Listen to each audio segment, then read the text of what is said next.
Assalamualaikum warahmatullahi wabarakatuh. Perkenalkan, nama saya Gipari Ramadan Doe dengan NIM 211012001. Di video kali ini kita akan membahas mengenai bagaimana menyelesaikan soal analisis jalur dengan menggunakan SPSS. Untuk itu mari kita simak video berikut ini. Nah, yang pertama kita akan membuat soal terlebih dahulu yang berkaitan dengan pendidikan agama Islam. Nah, di sini sudah ada soalnya. Jadi, berdasarkan gambar di atas, dapat kita merumuskan sebuah hipotesis umum yang akan diajukan dalam analisis jalur, yakni pengaruh gaya mengajar guru fikih, yang ini kita tandai dengan variabel X1, kemudian lingkungan belajar yang kita tandai dengan X2, terhadap kreativitas siswa yang kita tandai dengan variabel Y, serta dampaknya terhadap kinerja guru yang kita tandai dengan variabel Z dengan jumlah 20 siswa. Nah, hipotesis yang akan diuji satu persatu antara lain.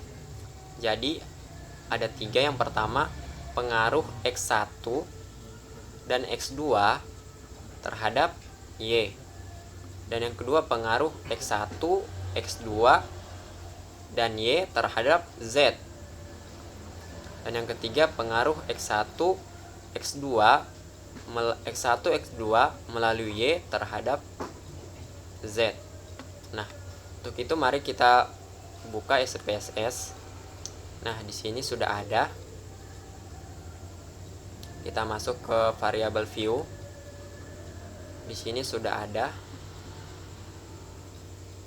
Nah, langkah-langkah PET analisis penyelesaian dengan SPSS. Jadi kita akan menginput data terlebih dahulu.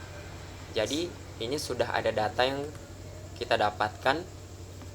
Jadi kita akan masukkan ke dalam SPSS. Nah, yang pertama di kolom name ini kita akan masukkan X1. Kenapa X1? Karena ini sesuai di dalam soal. X1 itu pengaruh gaya mengajar guru fikih. Selanjutnya X1 kita masukkan X2. Dan yang ketiga, di kolom ketiga kita masukkan Y. Dan yang keempat Z. Nah, setelah kita memasukkan data ini, di bagian label kita akan beri nama agar kita tahu bahwa apa yang dimaksud dengan X1 itu. Jadi sesuai dengan yang di soal, X1 jadi pengaruh gaya mengajar. Jadi kita masukkan di label yang pertama, yaitu X1 labelnya gaya mengajar. Dan yang kedua yaitu lingkungan belajar.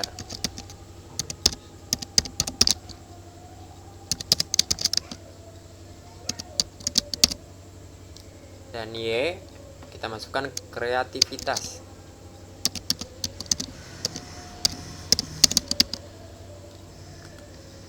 Dan yang kolom 4 Z kita masukkan kinerja guru.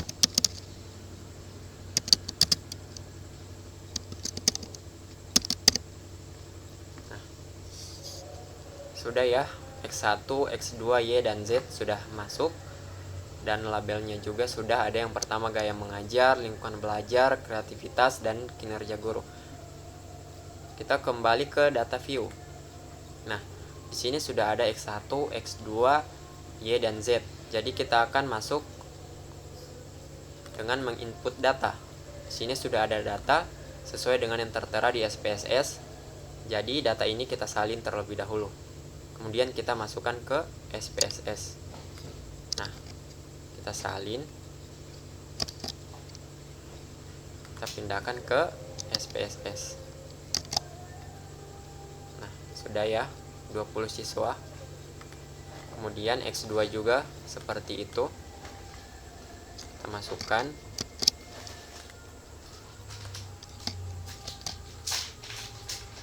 sudah ada. Selanjutnya Y, kita salin.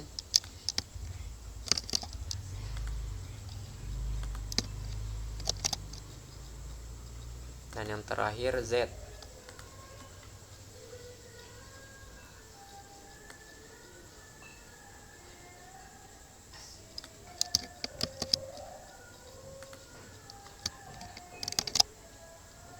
Nah, setelah kita menginput data ke dalam SPSS, langkah selanjutnya yang akan kita lakukan adalah analisis, sehingga kita akan masuk ke menu output SPSS. Jadi kita akan melakukan 2 kali model regresi di sini. Nah, cara melakukan regresi itu adalah dengan menginput atau memasukkan data. Kemudian kita masuk ke analis ya, maksud saya analis. Nah, di sini analis, terus kita masuk ke menu regression. Kemudian kita pilih linear. Nah, di sini ada muncul kotak dialog regression. Sini ada gaya mengajar, lingkungan belajar, kreativitas, dan kinerja guru. Di gaya mengajar kita masukkan ke independen. Nah, kemudian lingkungan belajar kita masukkan di independen. Nah, di kolom yang di atas dependen ini kita masukkan kreativitas di sini. Nah, kemudian metodenya kita tetap pilih enter, jangan diubah.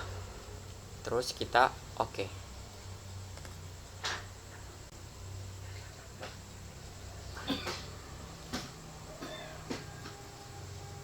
Nah, maka akan muncul seperti ini.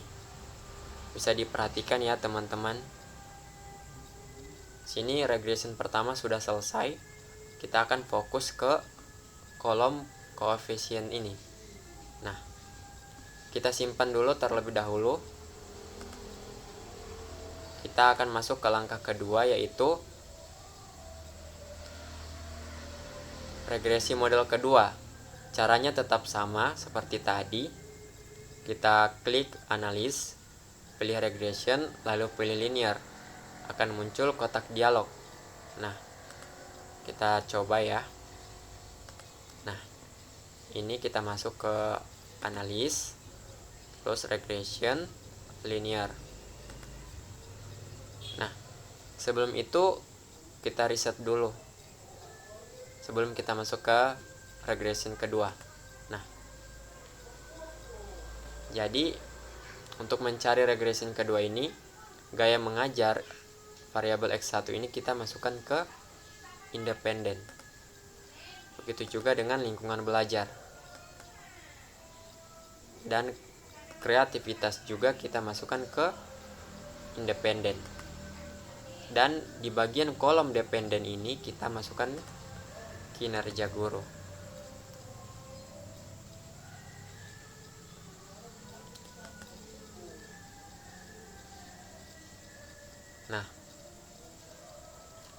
Nah, maka muncul hasil regresi kedua.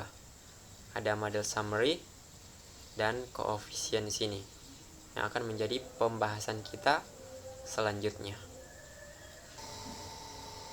Nah, setelah muncul data regresi 1 dan regresi 2, maka kita akan masuk ke langkah selanjutnya, yaitu kita akan menghitung koefisien jalur 1 dan 2. Nah, di koefisien regresi 1, di sini muncul kolom regresi koefisien. Nah, di sini kita perkecil dulu. Nah, yang pertama, mengacu pada output regresi model 1 pada bagian tabel koefisien, dapat diketahui bahwa nilai signifikan dari kedua variabel, yaitu X1 gaya mengajar, yaitu signifikannya 0,272 dan X2 lingkungan belajar yaitu 0,597. Maka X1 dan X2 lebih besar dari 0,05. Hasil ini memberikan kesimpulan bahwa regresi model 1 yakni variabel X dan variabel X1 dan X2 tidak berpengaruh signifikan terhadap Y. Bisa dipahami ya teman-teman. Terus di sini ada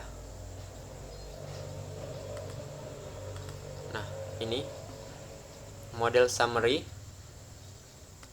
Nah, ini perhatikan, kita masukkan di sini. Jadi besarnya nilai R² yang terdapat pada tabel model summary adalah sebesar 0,079.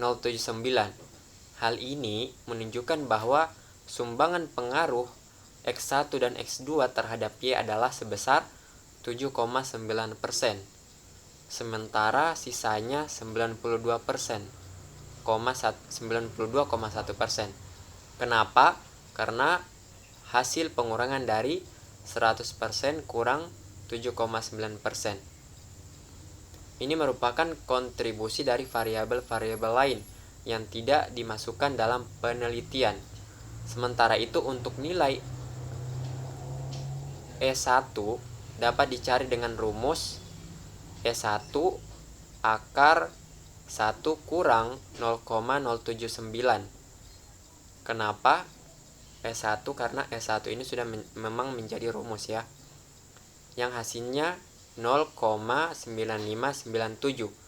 Dengan demikian diperoleh diagram jalur model struktur 1 sebagai berikut. Nah, ini X1, X2 dan Y. Jadi menunjukkan bahwa sumbangan X1 dan X2 terhadap Y adalah ini 0,9597.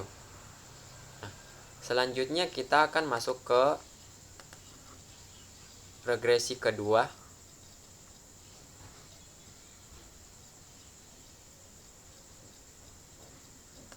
Nah, ini bisa diperhatikan ya teman-teman.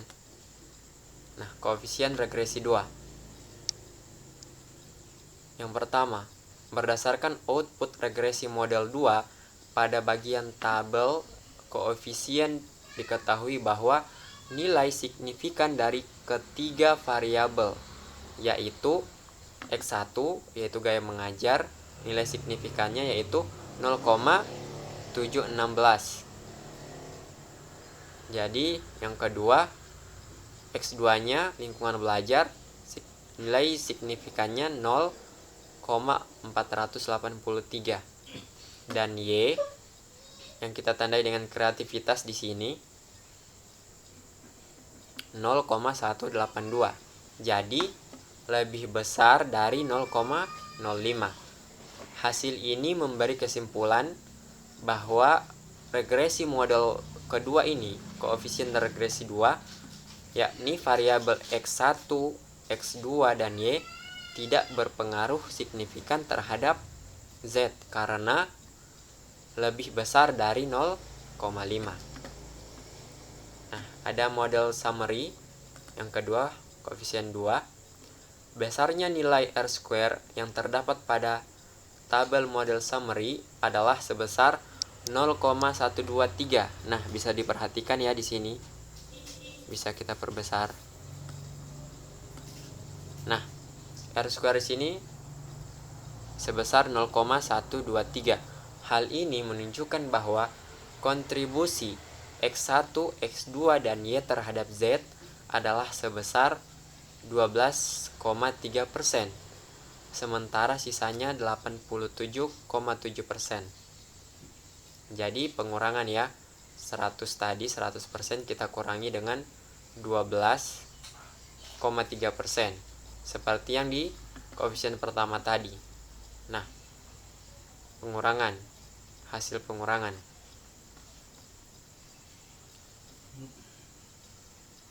Kemudian merupakan kontribusi dari variabel-variabel lain yang tidak diteliti. Sementara untuk nilai E2 di sini sama dengan E2 sama dengan akar mohon maaf, E2 sama dengan akar 1 kurang 0,123 sama dengan hasilnya 0,9365. Dengan demikian diperoleh diagram jalur model struktur 2 sebagai berikut. Nah, bisa diperhatikan nih gambarnya. Saya perbesar. Ini X1, X2, Y, dan Z. Jadi, hal ini menunjukkan bahwa kontribusi X1, X2, dan Y terhadap Z adalah sebesar 12,3%. Nah, ini hasilnya.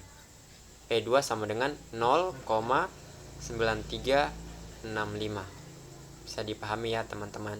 Selanjutnya kita masuk ke tahap uji hipotesis dan pembuatan kesimpulan. Seperti yang saya katakan tadi. Nah, yang pertama, analisis pengaruh X1 terhadap Y. Dari analisis di atas diperoleh nilai signifikansi X1 sebesar 0,272, lebih besar dari 0,05. Mana ya yang tadi?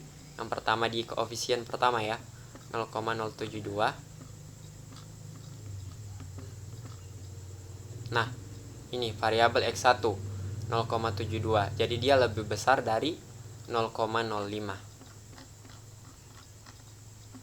Sehingga dapat disimpulkan bahwa secara langsung tidak berpengaruh signifikan X1 terhadap Y. Bisa dipahami. Dan yang kedua, analisis pengaruh X2 terhadap Y. Dari analisis di atas diperoleh nilai signifikansi X2 sebesar 0,597. Nah, dia lebih besar dari 0,05. Bisa diperhatikan dia masih di koefisien pertama. Nah, ini signifikannya 0,597. Dia lebih besar dari 0,05. Sehingga dapat disimpulkan bahwa secara tidak langsung, maksudnya dapat disimpulkan bahwa secara langsung tidak pengaruh signifikan X2 terhadap Y. Dan yang ketiga, analisis pengaruh X1 terhadap Z. Dari analisa diperoleh nilai signifikansi X1 sebesar 0,716 atau 716, lebih besar dari 0,05. Jadi di sini X1 sebesar 0,716, dia tadi ada di posisi ini. Kita sudah berada di koefisien 2, regresi 2. X1 gaya mengajar, signifikannya 0,716. Nah, sehingga dapat disimpulkan bahwa secara langsung tidak pengaruh signifikan X1 terhadap Z. Dan yang keempat, analisis pengaruh X2 terhadap Z. Dari analisa diperoleh nilai signifikansi X2 sebesar 0,483. Dia lebih besar dari 0,05. Sehingga dapat disimpulkan bahwa secara langsung tidak pengaruh signifikan X2 terhadap Z. Karena mengapa? Karena dia lebih besar dari 0,05.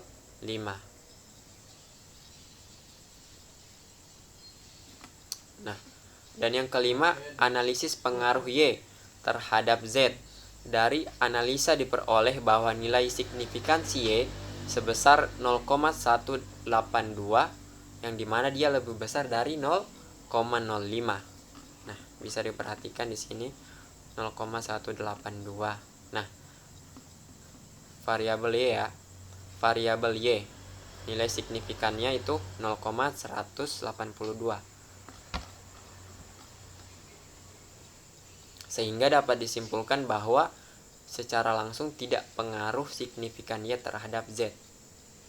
Nah, di bagian nomor 6 dan nomor 7 ini merupakan hasil dan juga merupakan kesimpulan secara menyeluruh. Jadi, perhatikan analisis pengaruh X1 melalui Y terhadap Z. Diketahui pengaruh langsung yang diberikan X1 terhadap Z sebesar 0,091. Sedangkan pengaruh tidak langsung X1 melalui Y terhadap Z adalah perkalian antara nilai beta X1 terhadap Y dengan nilai beta Y terhadap Z, yaitu 0,266 dikali 0,340 sama dengan hasilnya 0,090. Maka pengaruh total yang diberikan X1 terhadap Z adalah pengaruh langsung ditambah dengan pengaruh tidak langsung, yaitu 0,091. Nah, terhadap Z sebesar 0,091 ditambahkan dengan 0,090 yang merupakan nilai beta Y terhadap Z yang di hasil perkalian. Jadi hasilnya 0,181. Berdasarkan hasil perhitungan di atas, diketahui bahwa nilai pengaruh langsung sebesar 0,091 dan pengaruh tidak langsung sebesar 0,90, yang berarti bahwa nilai pengaruh langsung lebih besar dibandingkan dengan nilai pengaruh tidak langsung. Hasil ini menunjukkan bahwa secara langsung X1 melalui Y mempunyai pengaruh signifikan terhadap Z. Jadi pengaruh langsung sebesar 0,91 ya. Dan pengaruh tidak langsung sebesar 0,90. Jadi nilai pengaruh langsung lebih besar dibandingkan dengan nilai pengaruh tidak langsung. Semoga bisa dipahami ya teman-teman. Dan yang terakhir, yang ketujuh, analisis pengaruh X2 melalui Y terhadap Z. Diketahui pengaruh langsung yang diberikan X2 terhadap Z itu sebesar 0,171. Sedangkan pengaruh tidak langsung X2 melalui Y terhadap Z adalah perkalian antara nilai beta X2 terhadap Y dengan nilai beta Y terhadap Z, yaitu 0,126 dikalikan 0,340 sehingga mendapatkan hasil 0,043. Maka pengaruh total yang diberikan X2 terhadap Z adalah pengaruh langsung ditambah dengan pengaruh tidak langsung, yaitu 0,171. Ini sebesar 0,171 ditambah dengan 0,043. Nah, yang merupakan perkalian nilai beta tadi, sehingga menghasilkan hasil 0,214. Berdasarkan hasil perhitungan di atas diperoleh nilai pengaruh langsung sebesar 0,171 dan pengaruh tidak langsung sebesar 0,043, yang berarti bahwa nilai pengaruh langsung lebih besar daripada nilai pengaruh tidak langsung. Hasil ini menunjukkan bahwa secara langsung X2 melalui Y mempunyai pengaruh signifikan terhadap Z. Jadi, semoga dari pembahasan tahap uji hipotesis dan pembuatan kesimpulan ini bisa dipahami dengan melihat tabel dari model summary, koefisien regresi 2 dan koefisien regresi 1.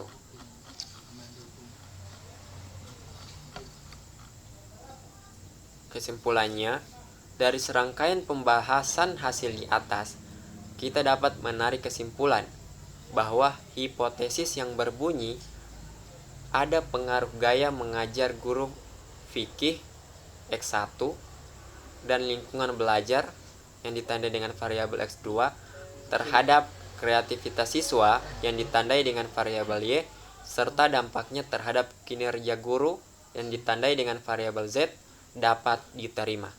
Itulah kesimpulannya, jadi dapat diterima. Nah, itulah pembahasan saya mengenai bagaimana menyelesaikan soal analisis jalur dengan menggunakan SPSS. Mungkin hanya itu yang bisa saya sampaikan, hanya itu yang bisa saya berikan penjelasannya. Lebih dan kurangnya saya mohon maaf. Saya akhiri. Wallahul musta'an. Wassalamualaikum warahmatullahi wabarakatuh.